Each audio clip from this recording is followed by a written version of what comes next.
Wild Arthur. Oh, here we go. We are live on Facebook. Hello, everyone. Thank you for joining another edition of Dressing Well Live. We have an awesome program planned for you tonight, so welcome.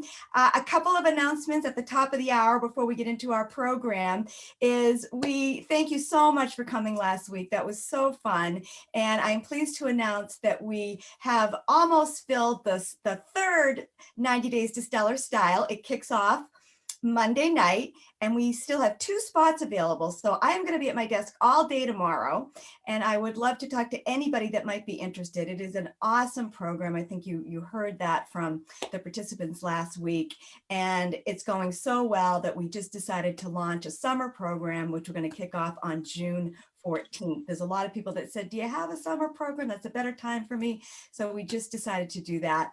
And we also have a September program planned as well. So we are so delighted that we are able to bring our Dressing Well method into this program format. And I just wanted to update you all. So Sarah Zengo, who is monitoring the Facebook group tonight, Sarah's going to get my Calendly link up there. DM me or Sarah if any questions, but we'd love to talk to you if you're interested. So thank you. And the other update is, I think a lot of you saw our video. I've been saw a lot of the comments, and we're going to go back to our fashion show and tell next week, and I promise you we're going to talk all about dresses and hosiery and shoes.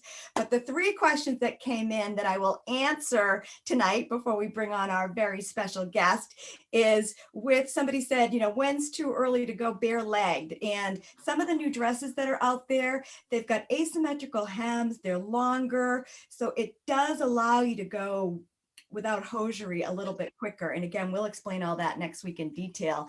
And for those of you that wanted, a lot of you had questions on what color shoes with a navy dress. And the short answer is there's lots of options, but a lot of times a bone shoe, like a beige shoe, is a really nice way to wear navy going into spring. So that's for you, Aline. I think you asked that. And my dear friend Alexandra also asked what shoes I'm wearing with my dress, my floral.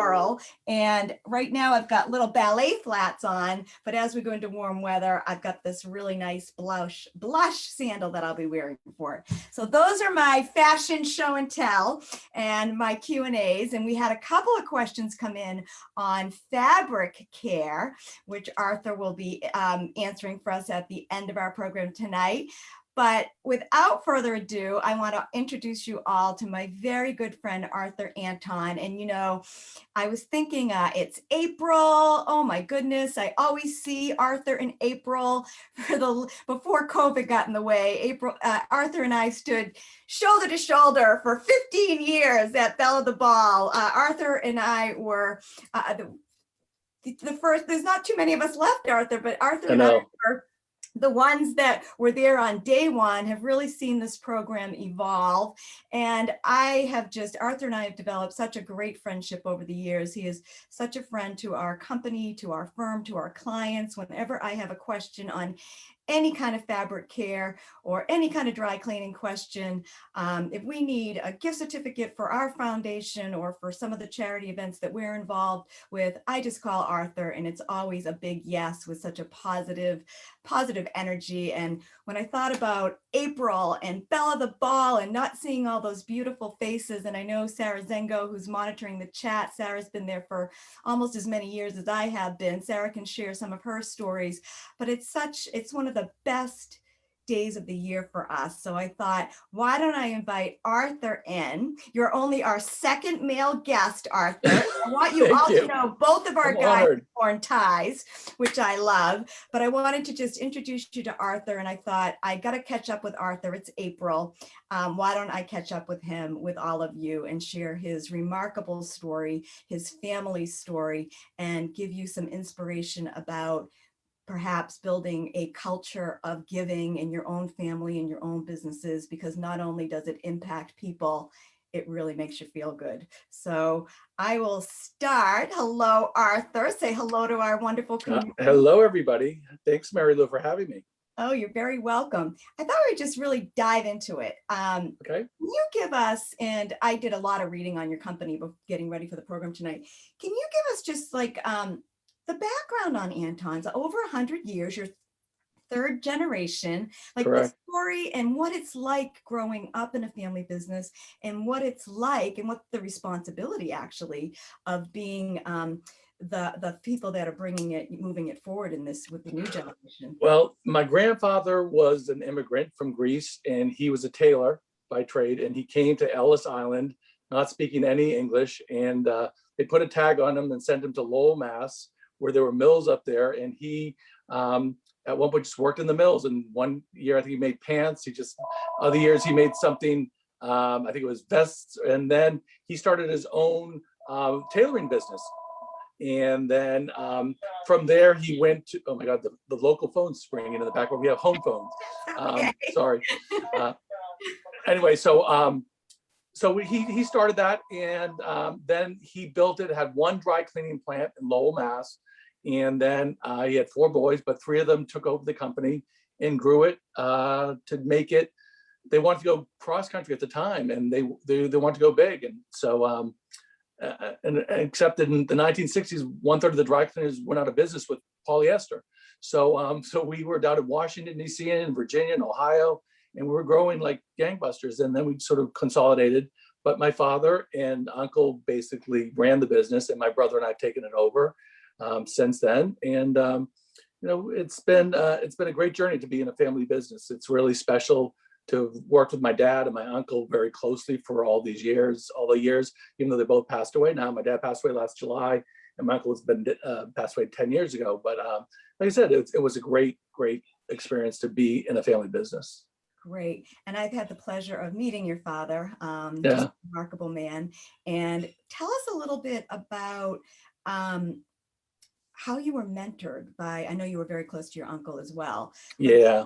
What was, because we're going to get to it in a minute, but what you and your brother Charles have done in the creation of Caring Partners and the amazing, incredible amount of people you have touched. And I have the numbers here that I'm going to share with you guys. You're going to be blown away at the amount of dresses and coats that the Anton's family has circulated into the community.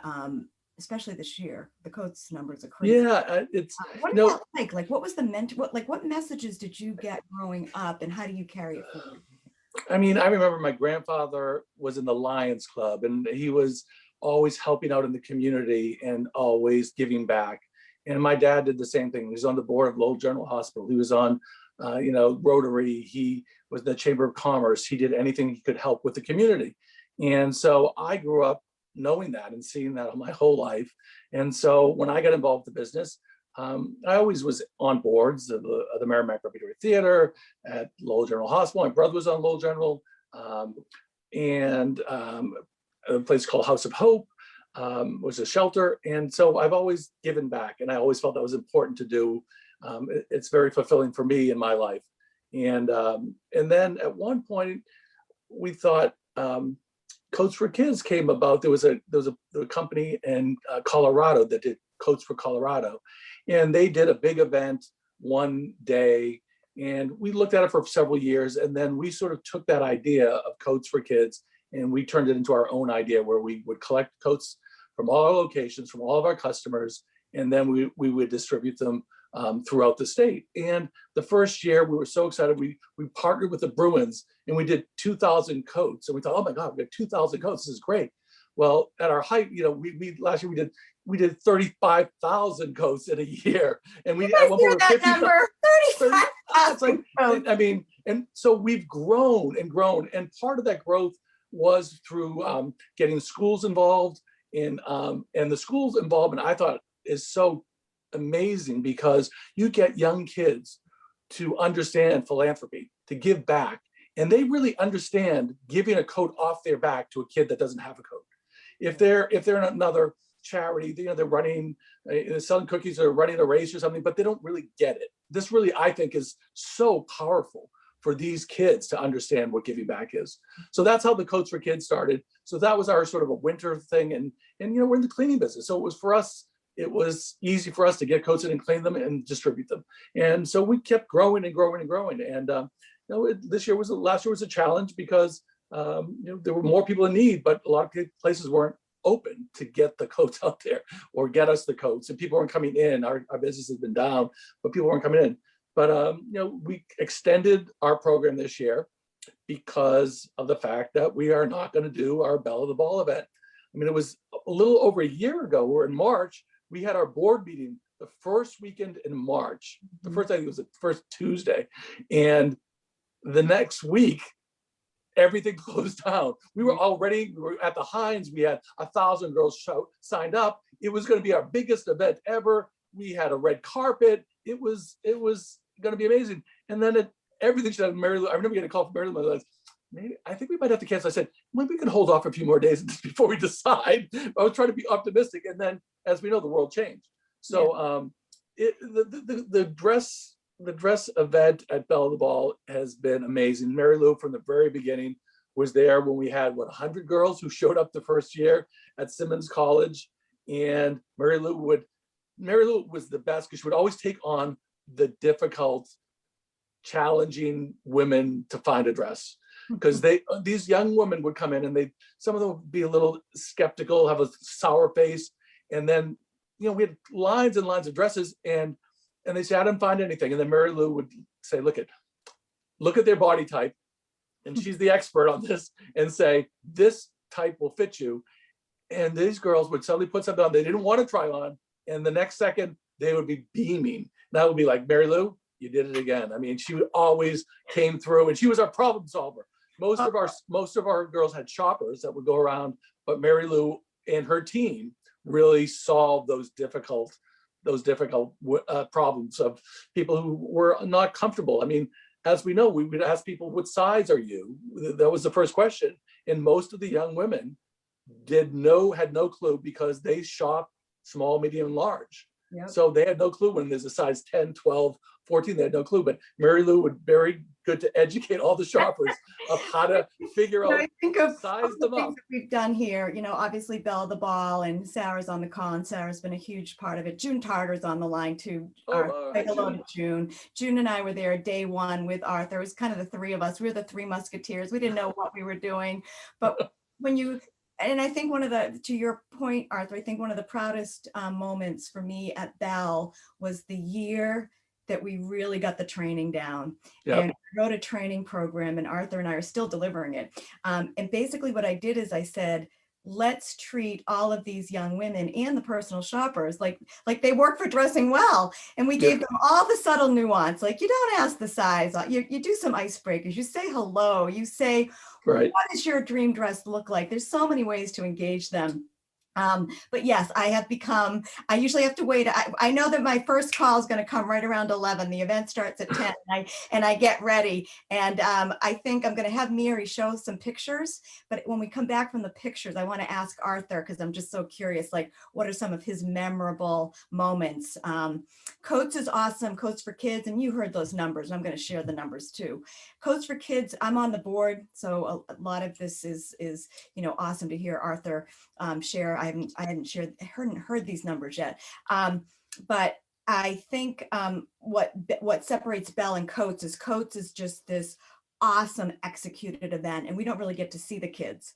But right. Belle, you're like in the room with these young women that aren't just getting dresses, guys. The Anton family and the foundation that they have built and created, they leave with shoes, purses, jewelry, a professional photograph. So it's really awesome. Yeah. So Mary, can you bring up some of the photos that Stephanie over at Anton's put together for us? And this is the goodie bag that these gals leave with. So Mary, you can go, that was a board decision maybe 2 years ago. We said, we raised enough money. What can we do to really make this special? So when they check out, the girls get the dress professionally wrapped. Of course, we're dealing with Antons here. So we've got the nice dry cleaning, and then they're escorted to this table where they get a goodie bag, and then they're escorted out the door. So it's like royalty. And this is our Dressing Well Style station. This is where we really are there at this point. It's been 15 years. we're really there to provide support for the personal shoppers, because I think a lot of the personal shoppers, by the way, it's like 500 volunteers that run this event. Right. About 200 of them are personal shoppers. Everybody that, people that like clothes and are really good at fashion, sometimes it's not as easy as you think when you have to deal with a young woman that, has a lot of stuff going on in her life. So we're always there. Sometimes we're just there to talk to moms. Sometimes the moms come and we're just there to talk the moms off the ledge, or tell this young woman that she would look beautiful in fuchsia, and you watch her light up because she says, I only want a black dress. And there isn't a black dress that fits her, but then you introduce her to a new color or a new style. So this is our style station. Mary, the next one, please. And this is where the magic is. Look at these dresses. And you know what another fun fact is, Arthur, that I always share with people? Put in the chat how many, those of you on the call in the Facebook group, how many dresses do you think need to be in the room every belle of the ball to dress the 500, 600, 700 young women that we serve at this event? We'll come back to that one, but I think you're going to be pretty surprised. But those are the dresses, all dry cleaned by Anton's. And just so you know, this is a good time to share some of this information. Prior to the pandemic, Anton's collected 8,667 prom gowns in 2019, 1 year, with a donated cleaning value of $173,000. Since the beginning of the program in 2005, they've collected 76,000 dresses, mostly from their customers. But then the other really cool thing is they now partner with Jordan's Furniture and Enterprise Bank, and now their customers are donating dresses. And the total donated cleaning value, I can't even get over this, Arthur, truly, Yeah. $3 million. And all the leftover dresses go to other prom drives. So it is just extraordinary. Do you want to speak to that, Arthur, a little bit? Yeah, I mean, it's pretty amazing that we get so many customers who we tap on to donate dresses. Their daughters have been to several proms, and then they sit in the closet and we get them, and they're like, yeah, it's sitting here, someone else can use it. And we also get a lot of people that are at the event and then they come back and donate the dress again. And so it's really great to see that full circle of people who had nothing and then they feel they need to give back. And we have a lot of volunteers who were at one time, the young girl who was a junior or senior going to their prom, they had no dress, they came and now they're volunteering 10 years later. So it's always great. And we have so many repeat volunteers year after year with our 400 or 500 volunteers. It's become it's very moving to know that it's such a special day for people. I have people say this is the best thing that's happened to me all year. They look forward to it. It's such a feel-good day because you see a young girl who's probably never been told in her life that she's beautiful, that she looks great, that she's never been shopping in a store like this. It's like shopping in a perfect store to pick anything you want for nothing. And they just start beaming. And some of the girls, they get their dress on and they won't take it off. They're walking around for the next 30 minutes, walking around. But we've grown so much. We have buses coming from Lawrence and from Lowell that will bring a lot of young women who would not have been able to go to their prom or for their prom. So it's always, to me, it's always very heartwarming and I love it. Mary, can you bring up the next photo? Because now we're going to really see the girls. So that, I mean, look at this. They even have a red carpet. And I think that was the idea of Elliot from Jordan's Furniture. He was adamant. He's a phenomenal partner. And Heather, who's his marketing person, is on our board. And she's just this creative genius.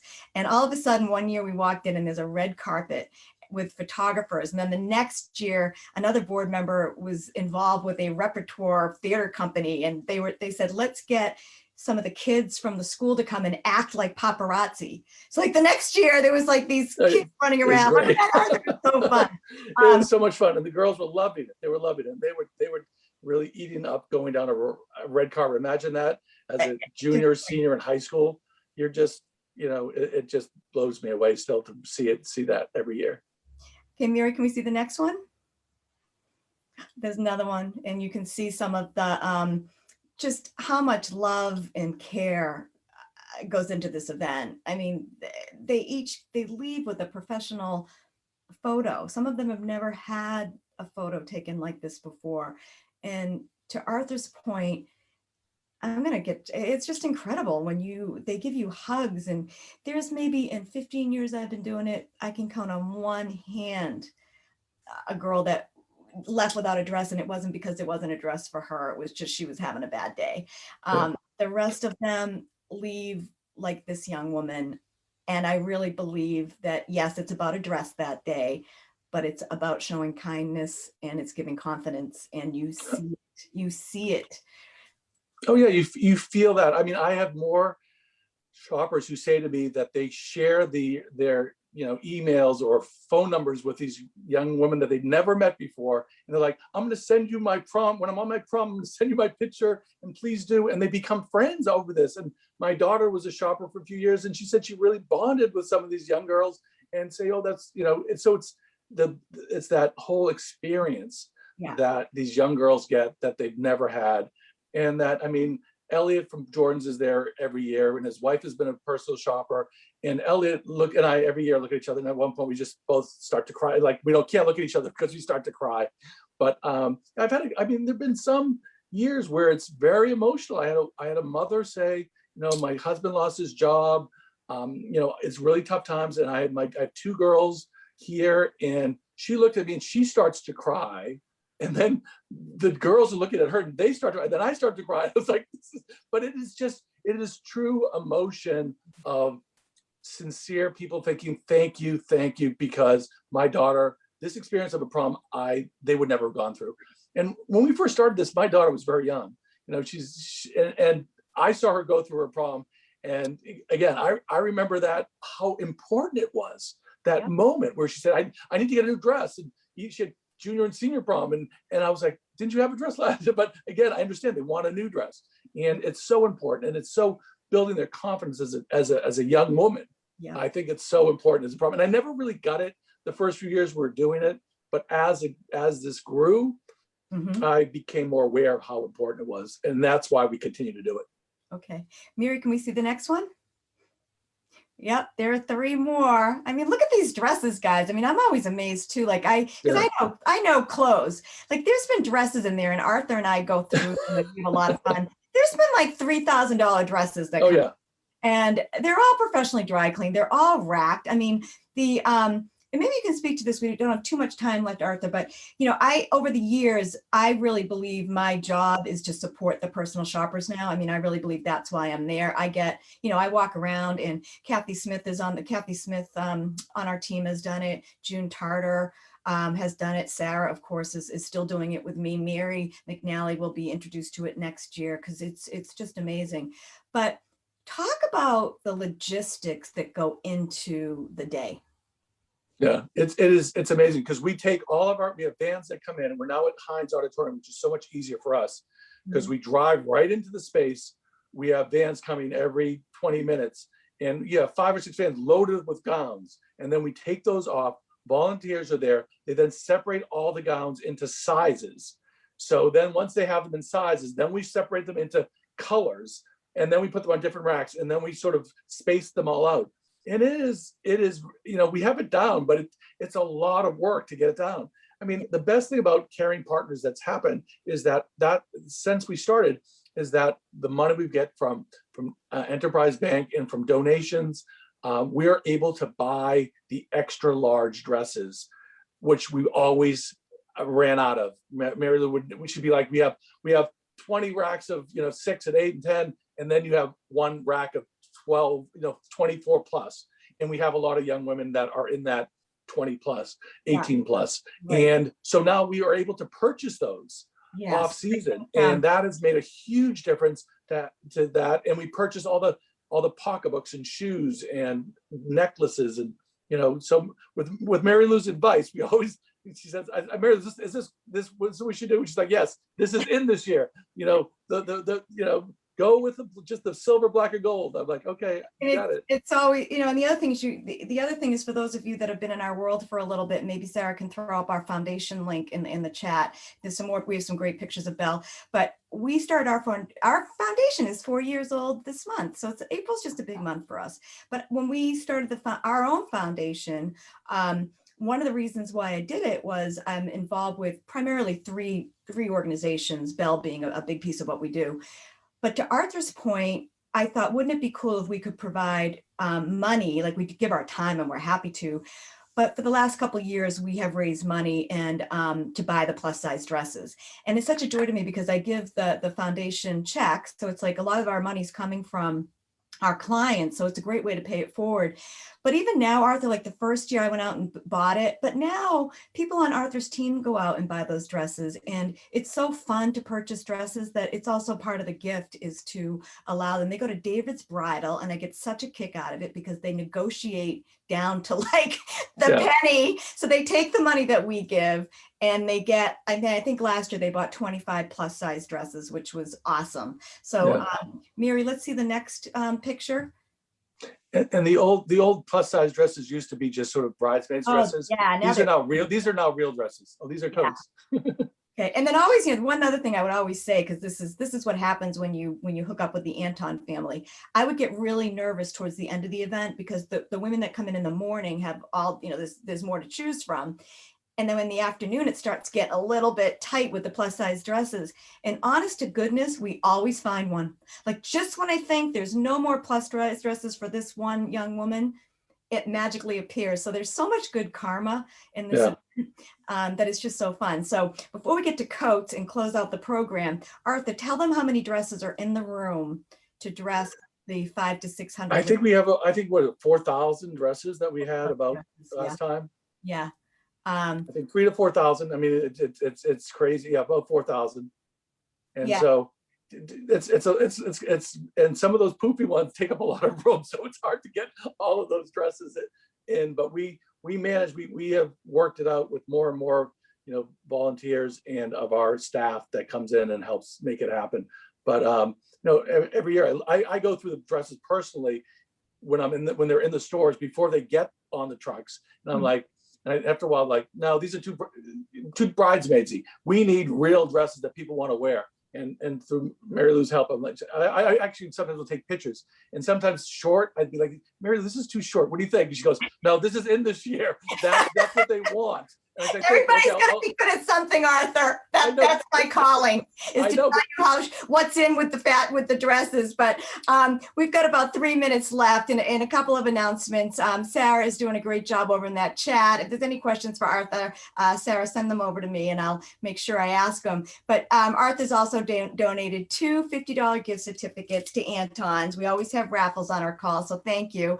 And you are in, do you have 37 stores? Like how many stores do you have? Yeah, we have 37 stores right now. 37 stores. So if you're in one of their service committee areas, just put in the chat why you think you deserve one of those gift certificates. Sarah picks them and we'll get that out to you.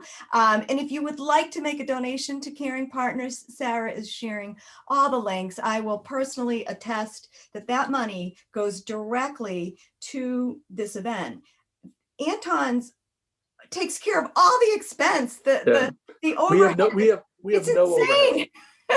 We have absolutely no overhead. The only thing we had overhead for a while was we had a meeting room. We used to go to the Burlington Marriott, and then Heather from George goes, "That's crazy. We have George's Furniture and Reading, so we now meet in their conference room. So we have zero overhead." Amazing for most. Stephanie Littlefield, amazing person. Yeah, she's great. She's on Anton's payroll and she does all of the community service events. So this is one of the biggest feel-good organizations. And Arthur, I just wanted to, as we close out tonight, thank you for everything you do. I mean, I always say you care for the community as much as you care for clothes. And I just tip my hat to your beautiful family. You've always made me feel so welcome and so part of something that I could never in a million years be part of if it wasn't for you and your wonderful team and your family. And I just want to say thank you. Well, you're welcome, Mary Lou. We love you and you're such part of our family. And, I think all the people that are here tonight, I just hope that they come next year to Belle and experience what it is to be there. Because once you're there once, you will be hooked. You will come back and say, this is the best day that I've had in a long time, because there's no way you cannot feel great after that event. So I just hope all of you will think about participating next year, because hopefully 2022 we will be back. I know we will be, because I'm being positive. Yeah. Right? Okay. Well, thank you so much, everyone. That's it for tonight. Sarah's going to say goodbye and close out that Facebook group. And we'll be back again next week for our spring show and tell part 2.